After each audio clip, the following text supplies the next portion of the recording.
Hello and welcome to Patrick's Models and Transports.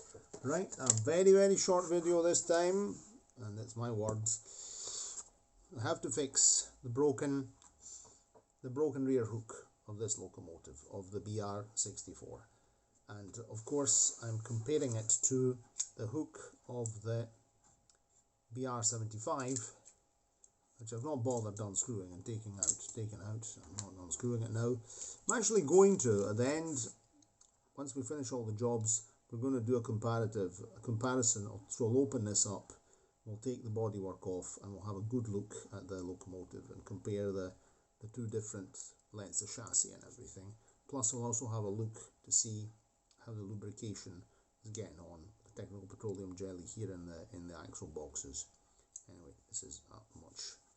Right, so what we have to do here, we have to get the sort of, you can see that the hook is broken. Trying to do things in such a way that they don't fall down and get damaged. You can see that this is a loop. The eye or loop is not, it doesn't go down flat because the hook part has been broken. Right, that's damaged. It's non-existent. There's nothing there. And whoever owned this locomotive before just bent the two broken parts of the hook up to act as a hook, and it's no use. So what I'm going to do, I'm just going to rely, at least until I find a spare part, if I can find it, I'm just going to rely on the eye. You can also see that this eye is bent. It's not straight at all. This probably fell on the floor and got damaged.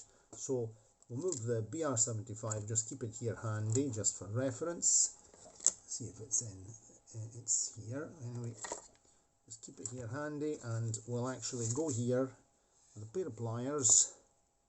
And first thing to do is to try to get the right. We're going to get a pair of pliers and bend these two remaining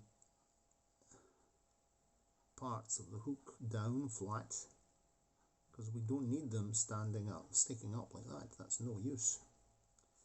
Absolutely no use to anybody. They're just in the road.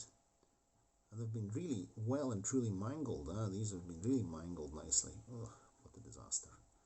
It's very soft metal, so it's easy enough to fix. I don't want to break them off. I mean, I could even just, bend them off with metal fatigue, but there's no point in doing that. Okay, I'm just working with these pointed pliers, try and get them into shape again, because I want this to hook on, but without. And the other problem is that the eye here, or loop, has been bent because this fell on the floor. So what I'm going to do is get the pliers here and just bend that back up. Again, it's very soft metal, so it's not a problem. Okay, so that seems to be acceptable. It's nice and straight.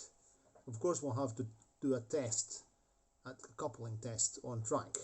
I'm actually going to make a small test track that we can use without, just to test locomotives without having to take all the layout out.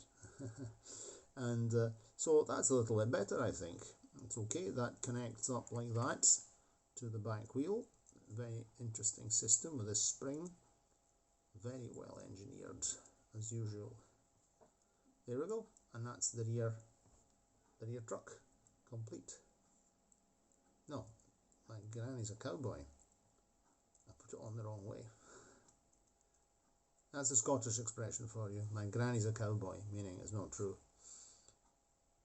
Right. And that's that done. Ready and repaired, ready to be refitted on the locomotive. Okay, so that was just a wee short update. All this stuff will go on in the next video. And if you like the video, what I'm doing on the channel, give us a like to the video, subscribe to the channel, and click the notification bell. I always say the same things, trying to not sound too boring. Right, cheerio, and see you next time. Ciao, ciao. and I'll tell you a story about your granny's a cowboy in the next video. Cheerio!